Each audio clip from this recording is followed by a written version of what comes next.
So, where do you even begin? Where do I start today? Um, you have literally America with these elections has become a banana republic. I mean, we already were a banana republic. Oh, Jamal Thomas is live, so I'm competing with Jamal Thomas. Sorry, I like Jamal Thomas, but oh, my favorite troll Jerry Ross is in the house today, so it's gonna be an exciting live stream. We got Jerry Ross here. Always like hanging out with Jerry, of course. So you have drama with the Florida elections, drama with the Georgia elections, corporate media proving itself to be absolutely useless, which I'm going to get to. Kamala Harris proving to be Hillary Clinton's clone, which I'm going to get to. And in a very, very, very rare bit of good news, I know Jerry Ross, my favorite troll, is not going to like this good news because Jerry works for the oil companies. I don't know which oil company. I'm investigating that. But he definitely works for the oil companies. That's for sure. In that good news, the Keystone Pipeline, Trump's permit for the Keystone Pipeline has been revoked. So that is good news in a sea of very bad news. And anyone asking, Jen's not going to be on the live chat today. She's not feeling well, so send her your love.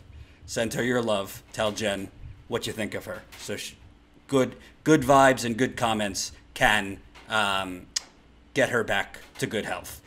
Oh, Jerry's waiting for his paycheck. But Sam is operating the live chat, so we thank Sam. Sam's done a lot of work behind the scenes for us as we're launching Status Coup. So, part of the behind the scenes, sometimes you want to cover a story, but you're crashing on multiple stories, so you just don't get the information in time.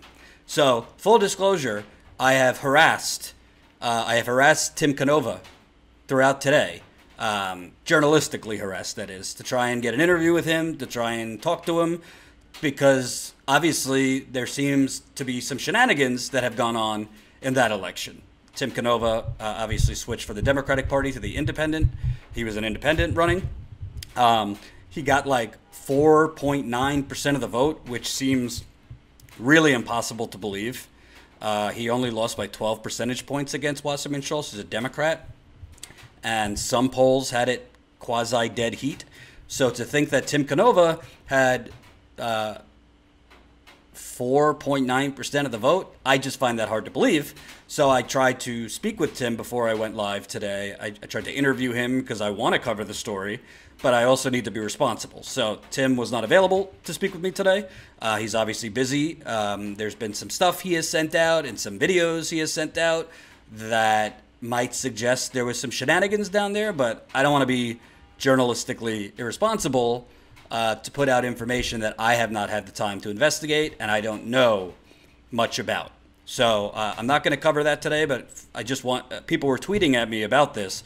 I am looking into what went on with the Tim Canova race down there.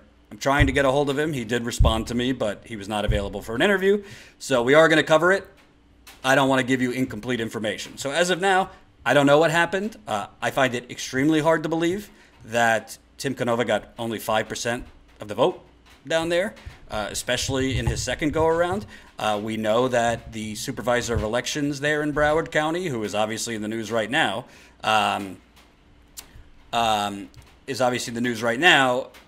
destroyed the paper ballots in Canova's election against Debbie Wasserman Schultz in 2016. We know the Broward County Supervisor of Elections also is BFFs with Debbie Wasserman Schultz and was photographed at the end of October, lovingly in an embrace with Debbie Wasserman Schultz. This is the Supervisor of Elections in Broward County who is supposed to be neutral. So we are going to cover it. I'll get either an interview with Tim or get some information from Tim or his campaign. I've also reached out to some people on the ground there that were working on behalf of Tim. So I don't want you to think I'm ignoring it. It's just I don't have enough information to report anything accurately. And I'm not going to rush it just to have something.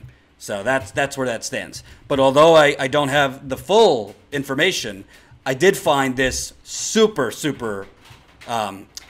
kind of humorous, while at the same time being absolutely just shows corporate media and what corporate media is all about. Fixed. You've had under Snipes, these problems haven't really been fixed. You've had a number of lawsuits as of late, and just in the past year, where she's lost a lawsuit against the Republican Party of Florida because of the way she handled absentee ballots, basically opening them up in secret and tallying them before the canvassing board could review them. Well, that's weird.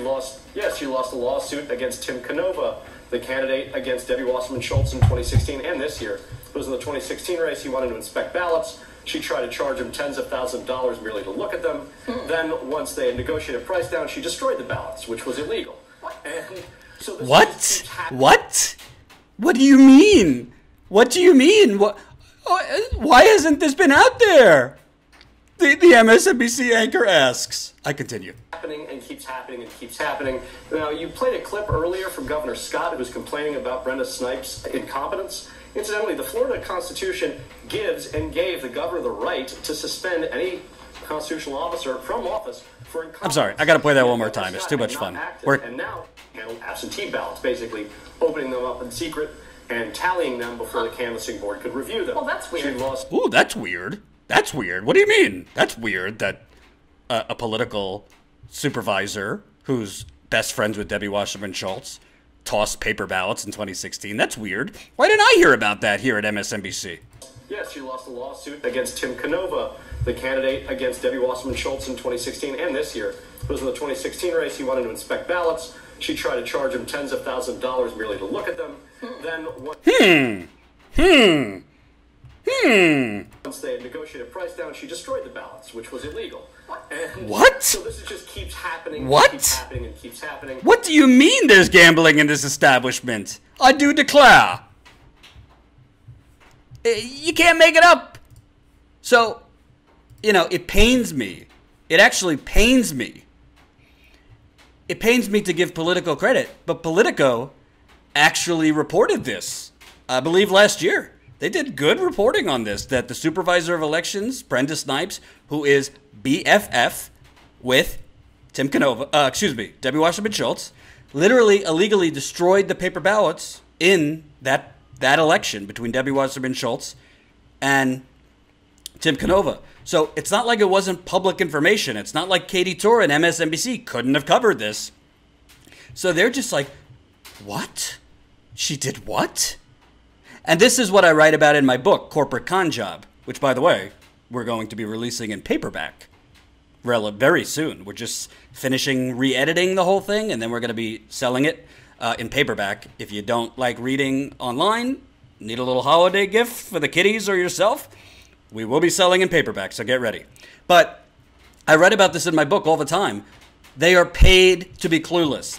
They are paid to have no suspicion. They are paid to actually think the government is upstanding men and women who, if they do wrong, it's an accident. What do you mean the paper ballots were destroyed? What? Well, that's weird. Thank you, OTR Tucker. $5 in the super chat.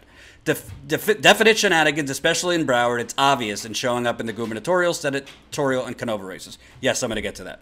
But if you're coming to this late, I just wanted to give you an update. I'm not ignoring what's going on with Tim Canova.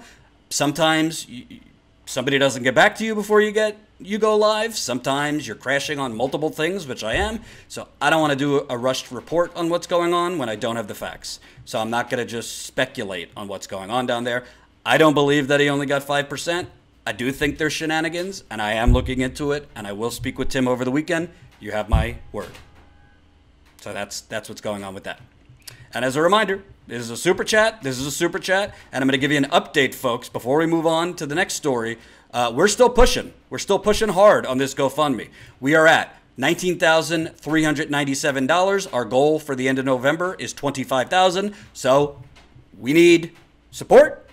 We need $5, $10, $15.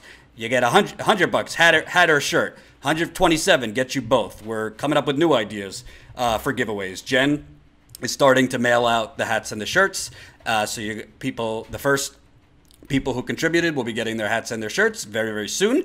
We thank the 278 people who have contributed. I understand everybody's living within their means, so if you can't contribute, just share the video. Get it out to as many people as possible. Ty and I are both monitoring the Georgia and Florida situations very closely, particularly Georgia, which I reported on yesterday, I think is legalized. It's not even voter suppression, it's voter theft. This is a legalized theft of an election from Stacey Abrams by Brian Kemp against Stacey Abrams. So we might, depending on how things shake out in the next day or two, we might head down there to cover that unfolding story. But we do need reinforcements. We do need more funding, not just for this in-the-field reporting. Equipment we need. We also want to be able to hire other people, even on a part-time basis. Jen is doing the job of 7 people. I can't do my job thoroughly when I'm not just reporting, but doing the job of 15 people. And Ty is doing the job of many people too. And we didn't create Status Quo to be a little club. We want to grow this out. So we definitely want to bring on other people, but obviously we need seed money for that. And there's some other exciting things that we're going to be doing with the money. And as always, we're going to be transparent. You know what we're using this money on because we're showing you. We were in Dallas, we were in Flint, and like I said, we're thinking about going to Georgia and or Florida as soon as this weekend. Just waiting to see a few things, how that shakes out. So thank you, thank you, thank you. If you can contribute, feel free to the GoFundMe. And of course, you know, Super Chat is fantastic too. Thank you, Rob, for the $1.99 in the Super Chat. Stop calling it shenanigans. It's election fraud. Hey, Rob, go watch my videos and go watch my Twitter. I use election fraud. 100%. I agree. Exhausted 11, $4.99. Thank you very much. Zach Smith, $5 in the Super Chat. What do you think we should do to fix the mass shooting epidemic? Why don't other countries have this problem? Would universal background checks work? I got into this yesterday, and before I was live, I was literally trying to track down this video because an MSNBC anchor had an interview this morning, and I could not believe, Zach. I couldn't believe what this anchor said. And I'm not going to do the segment because I don't have the video. Hopefully they put it up over the weekend. So Stephanie Rule, the MSNBC anchor, asks Sandy Hook mother, a mother from Sandy Hook who lost her son in that horrific shooting. Why does this keep happening? Why has nothing changed since? And putting on the screen every single politician and how much money they take from the NRA and shaming them to the high heavens until they come on so that you could hold them accountable.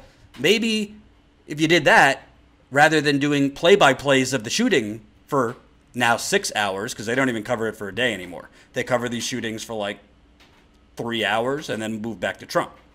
So maybe if you actually followed the money, because that's why this keeps happening. It's not just the guns, it's the political corruption leading to the unfettered guns. That's what's going on, folks.